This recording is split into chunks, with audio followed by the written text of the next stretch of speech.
I think it was the book Dominion that you wrote. Correct me if I'm wrong. Did you tell me that you had written about 5,000 note cards for that book? Yeah, that's probably true. That was back in the days when I used 3x5 cards, and I would then physically organize them. My first couple of books were written in the pre-computer era. Now, Dominion was the computer era. But Christians of the Wake of the Sexual Revolution, I hired somebody to do typing of the book. And it was about that time that this new cutting-edge thing came out, the IBM Selectric typewriter, where you could actually remove the corrections. And you were a secretary in those days, and I remember you working with that. So that was like the cutting-edge stuff back then. And then I got my first little K-Pro computer. And so a computer in those days didn't help you organize anything. Very few of us even had one, and they weren't sophisticated as they became sense. So now I do organizationally everything within the system, so I don't use those 3x5 cards anymore. But the great thing about 3x5 cards was you could take them and you could say, I want to take this thought or this portion of the story and move it to a different place. So fine, I take it with its little heading, little tab thing, and I physically move it to later in the storyline or earlier in the storyline.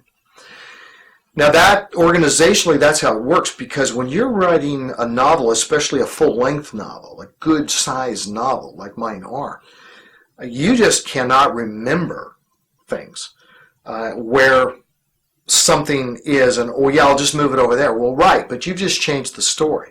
You've got a character who originally you introduced in chapter 3. Now you're not introducing them till chapter 10. But guess what? You mentioned them in chapter 5, you mentioned them in chapter 7, and you mentioned them in chapter 9.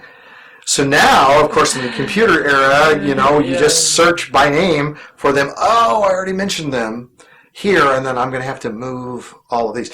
The complex thing about writing fiction that a lot of people don't realize is that when you get late in a novel in your writing, you realize that you now have an opportunity to change the storyline, the plot, and in order to make this engaging for the reader, you're going to plant a clue related to this person who's guilty, and you're going to take that and you're going to plant it back in chapter 3, plant one in chapter 7, so that when they discover that this was the person who did it, I almost was going to use someone as an illustration in one of my books, but I won't, for people who haven't read it, because I don't want to spoil it.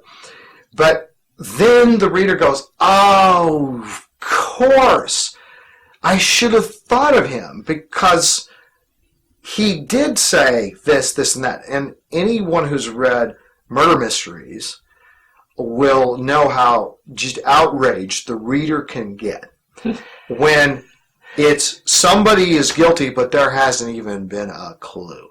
Not a clue. You want there to have been clues. It's okay that you missed the clues. And then you get this smile on your face and you realize, it was there. The author played fair with me. I could have figured that out.